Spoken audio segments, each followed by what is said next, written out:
War of Whispers, recap and review. Fenirob, JP, Super John. All right, guys. 2 plays at 3 players. What do you think? So this is a curious game in terms of you have 2 different dynamics going on. One is the way the board is set up.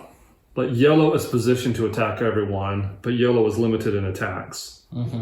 Blue is positioned with people on the border. And lots of attacks. Have lots of options to attack. But only 2 outlets to get there. Well, yeah, and only starts with 1 point, like base game, 1 point on the board. So they have to get deep before they start scoring more points. So what's interesting is that's 1. 1 is the gameplay itself. 2 is how we influence the gameplay by what we choose. And so I think everyone makes some selection based off their premonitions of the board. And so you're trying to then, you want to pick a stronghold, what's got an advantage, and then I want to play to help influence that advantage. We all had yellow. Nobody switched yellow. Correct, no. I think it was very obvious at the start, yellow was hosed. Yeah, nobody gave. I mean, I took blue in and destroyed them. Yes. And it's funny because the whole time, for whatever reason, I thought blue was my main goal, even though it wasn't. And John kept on saying red, red, red. And I kept thinking, okay, great, keep thinking that, because that really doesn't matter to me that much. But it did. Well, your first moves were very aggressive. Well, yeah, that's true. You also very early it was my second. This city. I mean, I thought it was my second. Yeah. So, and I was trying to actually make you can, if you have the right combo, you can actually make kind of a war blue and red wall together moving. Yeah. Well, what I like most about this game, and I can see how some people wouldn't like it, but there's plenty of other games that don't have any randomness to it. This game, because the way these come out every time and you don't know who you have, it's like you really cannot control who you like. So if you have yellow, it's almost like Germany in diplomacy. You have to figure out a winning condition all around you, and you're going to be under fire. Sure. Which I had the first time we played the game. I had yellow, and I felt like that was a disadvantage because I couldn't fight out of it. I guess I should have defended better. But if too many people because they only start with 3 points on the board. Yeah, but if nobody else cares about yellow is done for, I think.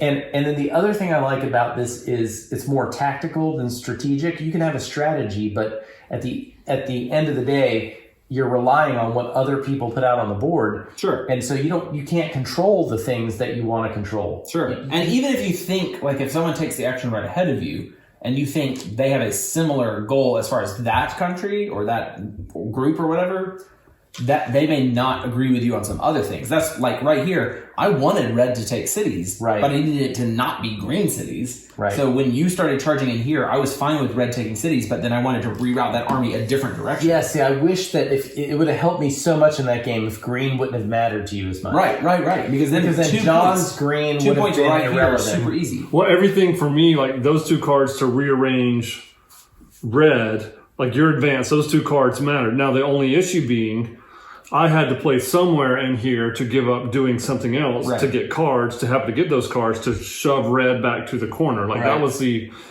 first advantage I felt because I thought red was going to take it early on because they were just so strong. They ended up with nothing. They start off so strong. Only their 2 starting points. Yeah, there's chaos in this game. And I gotta say, I really like the use of the cards in this game because you have to sacrifice so much for the active war to get them. Well, that game, but they don't feel overly powered. That's the thing. I didn't get a single one. I think you can legitimately play this game without drawing a single card and still have super influence.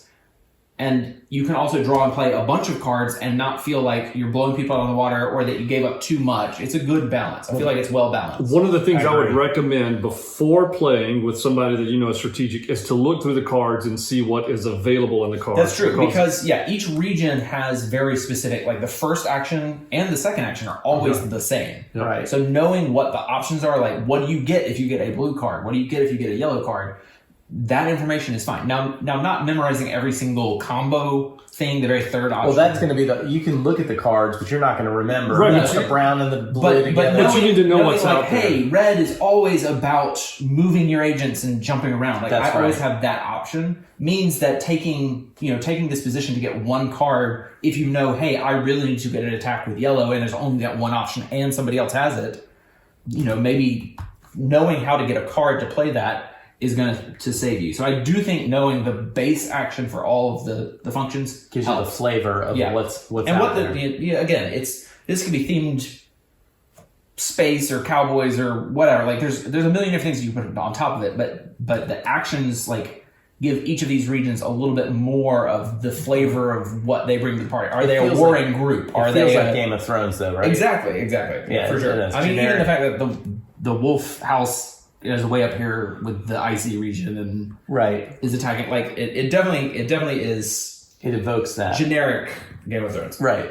I think the theme kind of shines through because I do kind of feel like I was involved in some fake war that I cared about, even though I have no, ties to this. I mean, the cult of the rat. I mean, it's kind of cool. The fact that John said the cult is in the name of it. So, Right. like, I'm admitting up front that I'm a cult. Yeah, you're all Not going to drink the pretending. Kool-Aid at the end of it. So one of the curiosities to me in the layout is green and yellow are only attached two places here. Green and red, one place, red and yellow. But brown and yellow have this entire border with each other. And Brown's yellow can't attack. So but Brown doesn't have a standing army. Right. That's So the other when the game starts, Brown has nothing. The asymmetrical nature of the setup, since it is like it always starts the same as far as the standing armies and the territories and stuff like that. Brown has a ton of land and 3 points on the board, but no standing army. They start with nothing on the board. So Brown they're starts the last with 4 group to on the go. board, by the way. 1, 2, 3, 4 points. Yeah. But no army. Yeah, no army, but 4 points. But if you were to start, like if your drawing position were to start and you would have like blue in your first place, you've got some armies on the board. You feel like somebody else can help you out with it. If you were to That's why start with I felt brown strong. in first place, if you had brown in your first place, you have to choose brown to begin defending that territory. Yes. Yeah. Right. Or you could use yellow to create a buffer by defending it all. Yeah. Yeah. If you had brown and yellow at the top of your sheet, Right. you're going to be, at least from my perspective, where they were both at the bottom and I was absolutely trying to hammer them the whole game, having them at the top seems like you're fighting uphill right from the start of this because you're surrounded and you have no army. Right. And now I'm assuming everybody who's watching this would have looked at other videos or looked at the rules of this game. But in case you haven't, I mean, the whole point of the game is you're trying to score multipliers of the various factions. We are not any of those colors. Yes. But we want to support a certain color and it's chosen for you at the beginning of the game. But for every city that red controls at the end of the game, I'm going to get 4 times the number of cities. So in this game, I got 8. And conversely, at the bottom of your list, it's minus points. Fortunately, none of us were really caring about yellow. Yellow ended up with nothing. But if they had 5 cities, I would have had minus 5 points.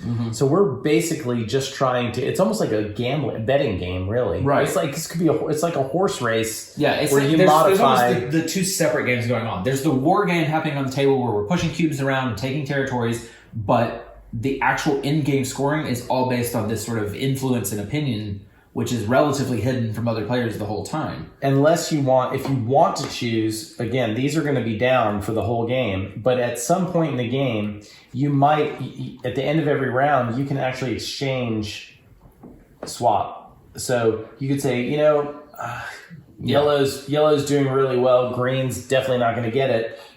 But now you're revealing that. So I'm curious as to why someone would do that at the end of round 1, for example. There's so much game I left. think you would have, again, I think the only scenario where it really is valuable is if, even in just one round of actions, you can tell that one country is the absolute bottom for everyone else at the table or the absolute top for everyone else at the table, and you're just trying to even out those points. Otherwise, it feels like the secrecy is more valuable. Yeah. But in this game, the fact that people were taking yellow actions to do nothing or like kill extra Draw a units. card, draw a card. Yeah, they were like, I want nothing. Let's abandon these villages, like anything. And I don't know that you have could enough. very easily make the decision to swap out and get yellow at the bottom of your list just because. But would you want to do that early on, or just Yeah. let them get beat up and then I feel change like it towards the it end? would need to be something down, Right, like, because if maybe you swapping trade- it with 3 or 2 or or whatever, 3 or 4. Swapping down here at the bottom where you're not revealing your top position. No, I mean, this game is one of a game that I've been waiting for a while to get a hold of. It's been hard for me to get for the last couple of years, and it seemed like it has all the things I like in a game, and it has not. This did not disappoint me. Yeah, I mean, it really is an hour-ish game, and I feel like I've been involved in a war game, even though I really never attacked anyone. So the question of strategy versus luck, there's a little bit of luck in terms of which cards you choose, and those cards can play they can have an important swing. sure. Especially with the combo stuff, like Yeah. drawing a card and knowing, like for example, both of these, I didn't have the option to play this combo ever because I never had an access to get that other what it needed for its combo. But that's beyond that, and a little bit of setup stuff at the beginning. That's kind of it. But even for that luck aspect of it, you have to strategically play to get cards enough to do it. To me, this game is a game mostly of tactics because when it's your turn at any given moment, there are too many variables between when you went last Right. to be able to have some overarching Yeah. strategy that You're gonna just stick to. evaluating what's out on the table for you to go with Right. and then picking your best option. And really, in almost all scenarios, it's just an A-B option. It is either reinforce or attack. It's either get a card or reinforce one. Yeah. And it's good that each faction has something slightly different so that you're not falling. I don't know what you're going to choose because these actions are very different than these actions, which are different than these. So it varies it up enough. Yeah. And as far as components go, the only thing that I've seen people seem to think that the components are relatively lame. I agree. They're very basic. To me, the whole game, all the components go into the board.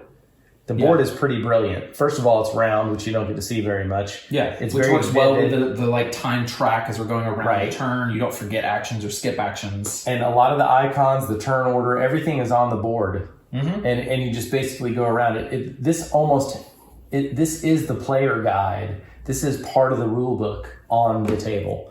So I really do think that the components don't bother me at all. I don't think they anything interfere. takes away from it. Right, exactly. Like, sure, it's pushing cubes around, but it's also an abstracted sort of war going on anyway. It's not like it's cannons and horsemen and stuff like that. Like, it is sort of abstracted war anyway. I will say the one potential disadvantage I could see is if you had yellow or brown in your top position, they are over here on the board. So, and someone else, say you two guys had red and blue in your top and I had yellow and brown, you're taking the red and blue positions or yellow or whatever. You're taking this and you can attack before I get over here and can defend. By the time my city is taken, I'm a little underhanded or a little undermanned. So that's the one thing is that every action seems to be brown and yellow on the defense. If we're all going after yellow, that's not a problem. Yeah. Right? But if somebody's trying to defend yellow, I can't defend yellow until here. you I get to can't that defend brown until here. I'm going to say having yellow or brown as your top one is tough. I'd be curious, again, we've played it twice, so it's a limited pool. I'd be curious to try it in a forced position where one of those things was up top and see what it felt like. Right. It does seem like those are incredibly difficult starting points. Yeah, but I mean, that being said, I had green and red as my top points, and you had a reason with green in your bottom position to start attacking immediately across the border. Brown that did. I needed to stop that war. brown ended up doing as well as red. Yeah. And one less than blue at the end of the game. Yellow was garbage. And really, brown only did one less than blue because no one cared about yellow, which allowed blue to attack so deep. Right. So I agree on a first taste, it does seem like some countries or some regions may be harder than others, but I wonder if enough playthroughs you would see a winning condition for everywhere and feel like it was better balanced than it may look on a first sort of try. Yeah. No, I'm glad we played this. This is good. I also go ahead. Slightly derail. I also think, having played it twice at 3 players, because you aren't playing the country, you're playing sort of the manipulation around it. I see how it could scale fairly well either direction. I see a 2-player game of this still being tense. I see a 4-player game of this not feeling so cluttered that you don't still get to take some actions. Yeah, four would probably be frustrating because at this point we would have more people blocking your choices. Yeah, we'd have 1, 2, 3. Like all of my choices are taken by the last time. I get it, but in that case, a little tight. I feel like you'd be riding the wave of where things are going and then pouncing at the one. Yeah. You're like, I really need to get an attack in with blue. I have to take this spot no matter what. Like, right. I'm going to take that swap action. 2 actions. Yeah. I would think with 2 players, you're probably a lot more likely to keep everything hidden. Because there's with really not with a lot 4, of because everybody's out there, there's a wave, and you better swap in a hurry to catch that wave, or else the rest of the people are taking you over. No, I agree. But that's most of the time in any game that has worker placement or interaction where the board size doesn't change scale, that's gonna be a problem. Right? I mean, if there's more people and the spaces don't increase, right? There's still the same number of actions. But a game like this, you can ride the wave and feel like that's kind of what you're supposed to do. There were plenty of times where one of us sort of got linked up with another person where it didn't matter that their action was directly ahead of you and they were going to take the 3 ahead of you because you got the attack and they were going to set you up for a good one. Right. You know what I mean? Like they were going to reinforce, and then you got to do the charge that you knew you wanted anyway. Yeah. So say a 2-player game versus a 4-player game here is a very different game. I think it would be very different experiences. I do. But I don't think either would be bad experiences. Right. They would just be different. I agree. I agree. Well, that's our thoughts on A War of Whispers. Thanks for watching. Please like the video and subscribe to the channel.